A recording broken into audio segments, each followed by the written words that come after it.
Hello and welcome to News 9. I am Shubhayan Chakravarti, joined by Nikhil Narayan to discuss the second match of the day between Royal Challengers Bangalore and Sunrisers Hyderabad. There's the first match also going on between KKR and Gujarat Titans, with Andre Russell trying to take KKR over that winning line. It's a nail biter going on there, but we will firstly discuss the match between SRH and RCB. Nikhil, two teams going through a good phase right now, winning matches. What are you expecting?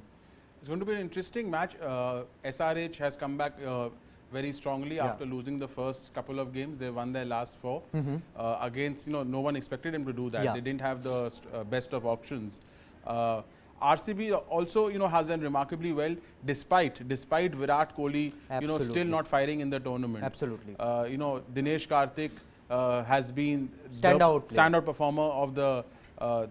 In fact, he's been one of the finishers of the tournament, and Shahbaz Ahmed, a very understated all-rounder. He's also been absolutely brilliant for them. We'll talk about these players as well, but let's take a look at what's happening there at the toss when it comes to the Brabant Stadium, the match between RCB and SRH. We'll give you the toss update as well. So here's the coin flip, and Sunrisers Hyderabad have won the toss there and have opted to field first. So I think the trend is back of fielding first, but Gujarat Titans have, after 34 matches, finally decided to bat first. But then Sunrisers Hyderabad, Kane Williamson, I think this is his seventh consecutive toss win in this IPL, so enjoying a great run with the coin there. And both the teams are fielding the same 11. So unchanged team for both RCB and SRH. A wise decision there? Yeah, not surprising, because both of them have been winning of late. So when you win, you don't change your team. So I'm not surprised by that. Absolutely, and let's take a look at what's the story for both the teams so far. RCB are definitely vying to go top 2 after if they win this match against SRH, whereas SRH would like to make it 5 out of 5.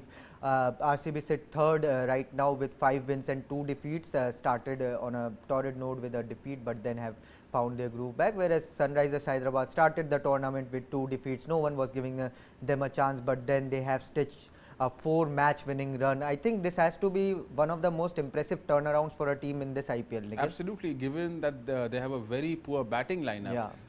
They have done a remarkable job. I mean, hats off to their bowling.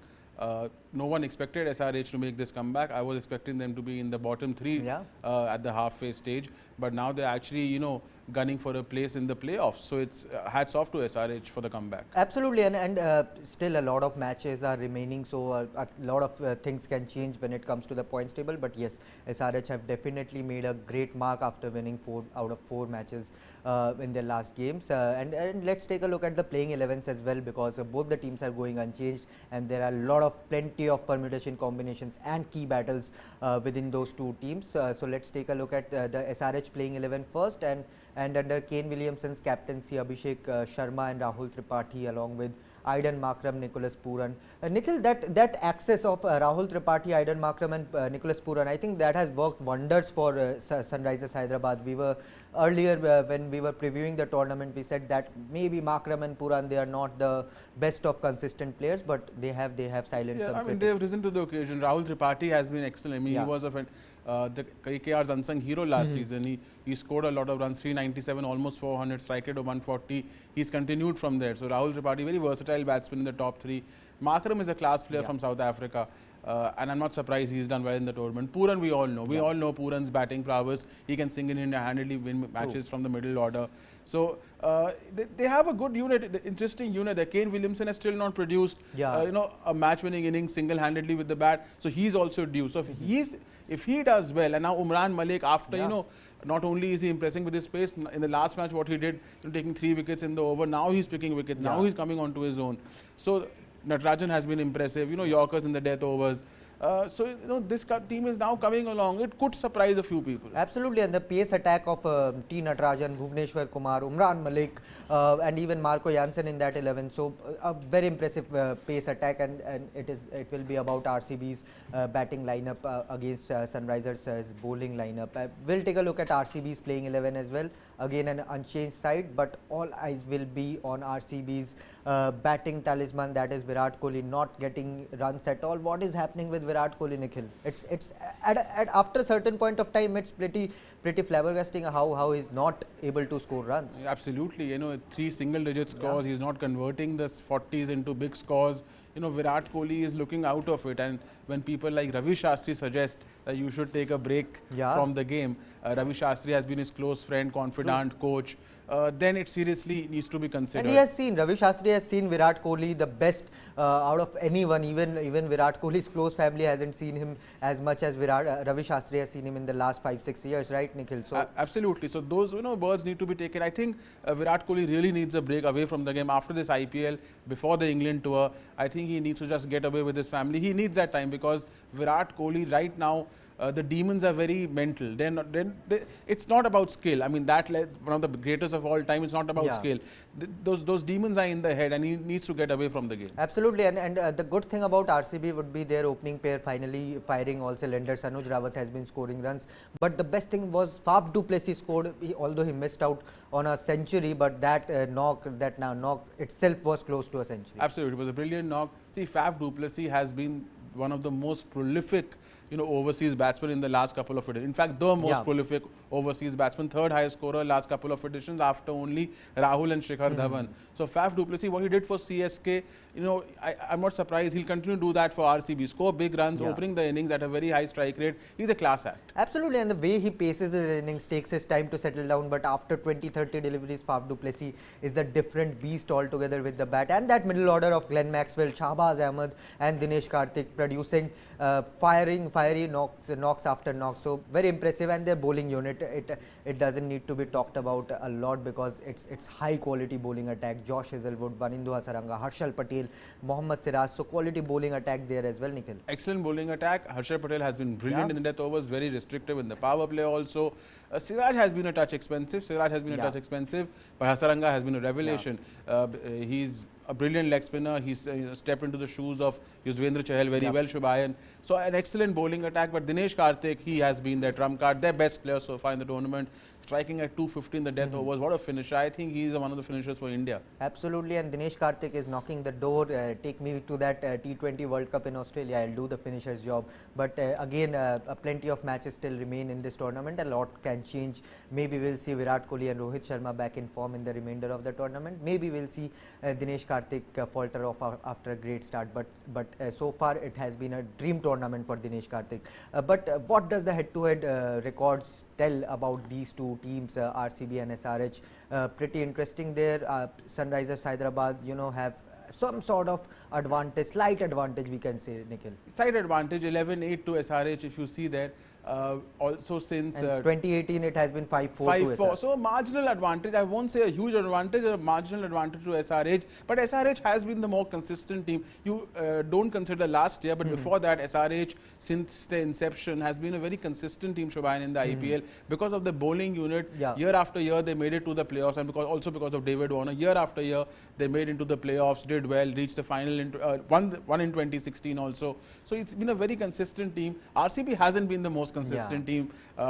Again, they had a great batting lineup, but not great batsmen. So head-to-head, not surprising, SRH has a marginal edge. Absolutely, and we'll take a look at the X-Factor players as well, because so many big-name players will take the field in this match between SRH and RCB. So let's take a look at the X-Factor players as well, who can dominate, who can change the course of the game. And Umran Malik has to be one of the leading pacers, fastest pacers in IPL this time around. And his name has been doing rounds for that India versus South Africa series, 5-match T20I series that will be played after this IPL. So won't be a bad choice, I would say. Can go as a backup bowler whom India can use in those bouncy Australian conditions. Yeah, I mean, especially for Australia, he won't be a bad choice because of his raw pace. Absolutely. You know, when the tournament started, we were all critical of Umran Malik, because although he was clocking 150, but he was going for a lot of runs and not picking wickets. But you know, there was a reason SRH was persisting with him. They saw something in him, therefore they retained him. And now what he did in the last match, I think Umran Malik is one for the future. Absolutely, and before, if we go back 2 matches in past, Umran Malik's economy rate was over 11, and now it has come back to 9 after the last 2 matches where he picked up against Punjab Kings. He was phenomenal, picked up 4 wickets, gave away just 28 runs. And Nikhil, that final over had to be special, right? I mean, if you pick 3 wickets, right, absolutely sensational. Just the way he bowled, held his nerve, surprise everyone. Umran Malik, will take a lot of confidence. He needed that one performance to trigger himself, and I think that performance will see a different version of Umran Malik for the rest of the tournament. Absolutely, and the inputs by Dale Steyn, the way Dale Steyn has supported Umran Malik has to give him plenty of confidence in this tournament. We'll take a look at RCB's X Factor player as well, and he has impressed a lot of pundits and a lot of players from this big team, big RCB team full of superstars. But Shahbaz Ahmed has stood out, has played some great knocks coming in different difficult positions. Absolutely. See, 171 in 7 matches, striking at almost 150. But the one stat which we haven't shown here is the positions at which he's come out too bad. When they have lost 3 to 4 wickets in almost every match. Yeah. So him along partnering with Dinesh Karthik, first they've rebuilt the innings and then they have accelerated and taken RCB to match-winning total or chase down targets. So he's been the unsung hero.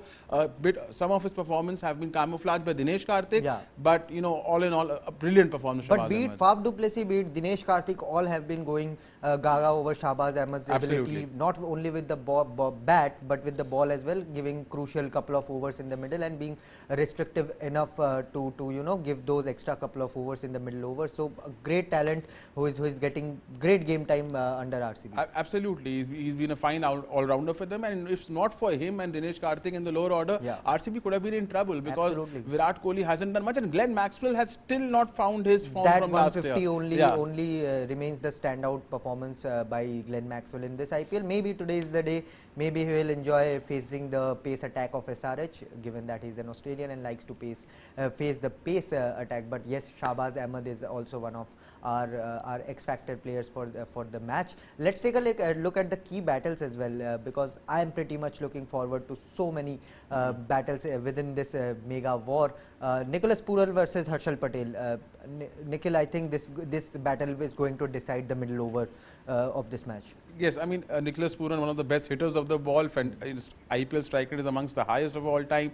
Harshal Patel has been brilliant in this tournament. His variations in the death overs, also in the power play, absolutely brilliant. So overall, if you see, he's dismissed him only once, and the strike rate it's reasonable. It's 135, so it's been neck to neck.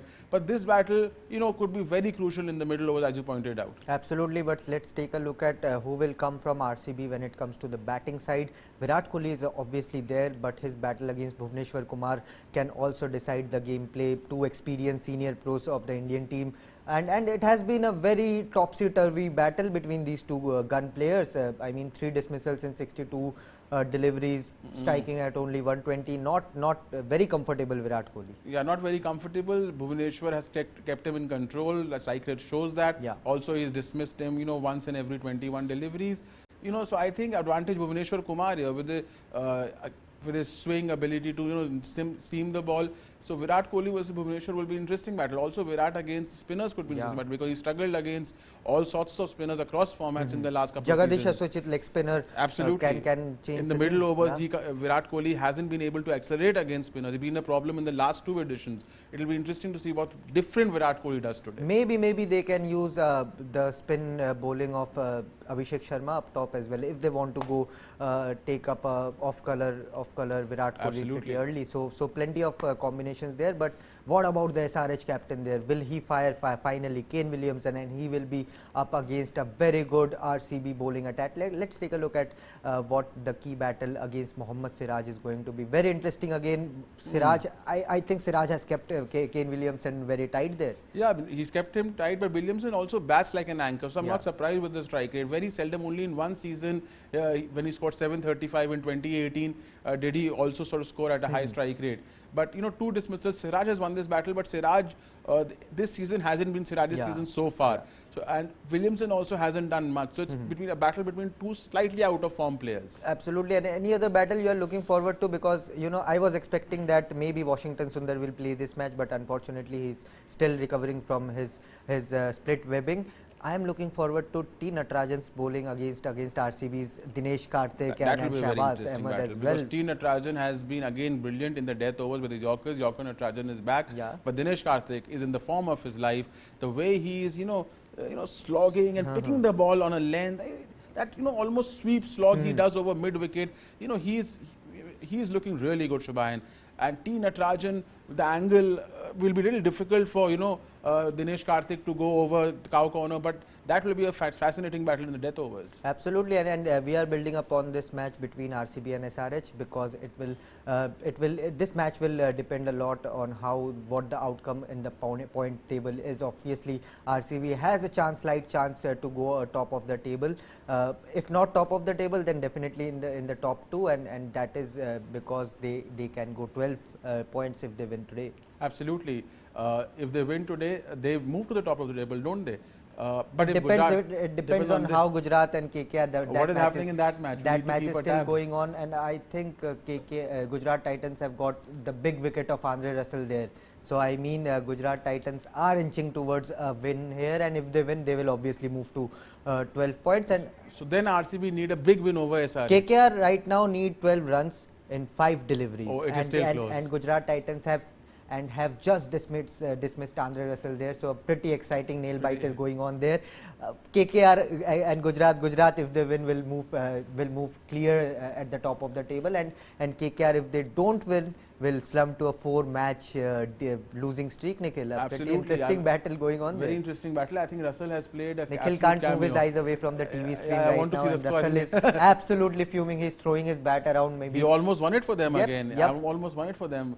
And Tim Saudi is there at the crease right now. So who else is there? Is Tim Saudi and Tim Saudi and big hitter muscle man Umesh Yadav is there as well. So Umesh Yadav has been striking well. Maybe a couple of sixes can change the course of the game. 12 runs needed of 5 deliveries. Tim Saudi and Umesh Yadav are at the scheme of things when it comes to KKR's chase, and maybe we'll see Gujarat Titans go top of the table. Maybe we'll see Kolkata Knight Riders slip to 4 defeats on the trot, but still the match is alive, very much alive. Only 2 hits, and I think Tim Saudi has connected one well, and it will be a single.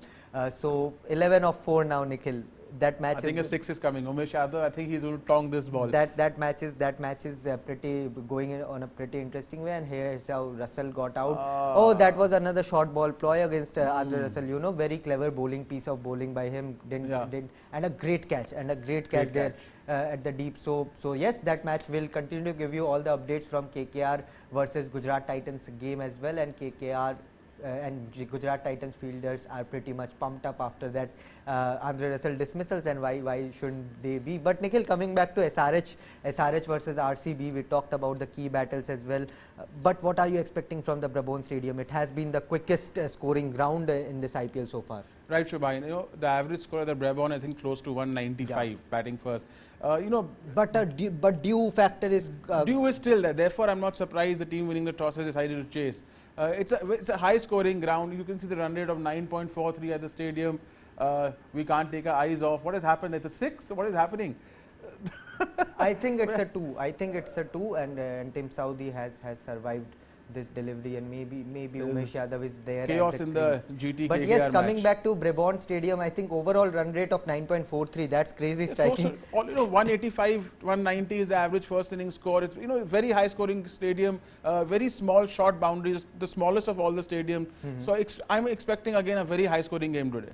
Very high scoring game is what Nikhil is expecting, and yes, that is what Brabant Stadium has produced in this IPL so far. We'll take a look at the toss update as well, because Sunrisers Hyderabad have won the toss and have opted to field first. They have broken the trend of batting first. Nikhil, what's going on there? Kane Williamson can't seem to lose a toss. He's winning 7 toss win on the bounce. No, absolutely. I think that because of the shorter dimension, the target in mind is better at the Brabant Stadium. That must be the feeling behind Kane Williamson's decision. Yeah, absolutely. And then both the teams have gone unchanged, and the latest coming in from that match between KKR and Gujarat Titans is that Gujarat Titans have won the match by 7 runs and have gone to the top of the IPL 2022 points table. So that's the latest.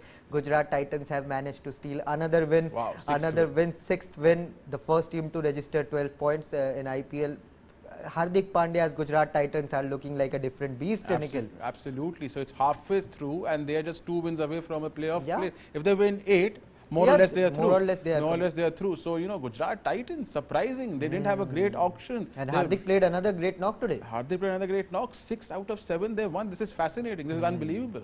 And yes, of course, all the players are living up to the expectations. Gujarat Titans led comfortably by Hardik Pandya, batting, bowling, fielding. Hardik Pandya is slaying there on the ground, and of course their bowling lineup led by Mohammad Shami, Lockie Ferguson, Rashid Khan there, pretty impressive big names there, Alzari Joseph as well. Yash Dayal was impressive tonight again. So Gujarat Titans are looking like one of the strongest sides to beat in this IPL so far, and have now move atop the points table in this IPL 2022. But Nikhil, coming back to SRH versus RCB, what are you expecting from this match? It's going to be a very tight game, very difficult game to call. I think ultimately it will come down to SRH's bowling versus RCB's batting. Today I'm expecting 2 of the 3 RCB big guns to fire. I'm either between 2 out of Virat Kohli, Glenn Maxwell or Faf du Plessis to fire. High time they take the pressure of Dinesh Karthik and Shahbaz Ahmed. The lower order can't deliver in every match. True. If that doesn't happen, I think RCB is going to suffer. Will Virat Kohli fire? No. No. Nikhil is again making a statement to all Virat Kohli fans. I am not involved in this. Nikhil is saying that Virat Kohli will again fail to score runs. But all you Virat Kohli fans, all you Indian cricket team fans, let us know what are you expecting from King Kohli in this match.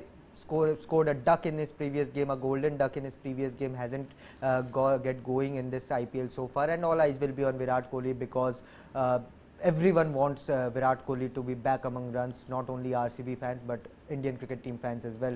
Bhuvneshwar Kumar has the new ball, and Anuj Rawat and Faf du Plessis are at the crease. So the match is just about to begin there, and RCB will look to move second now after if they win this match tonight, whereas Sunrisers Hyderabad would look to make it 5 out of 5. 5 out of 5, any chance? 5 out of 5.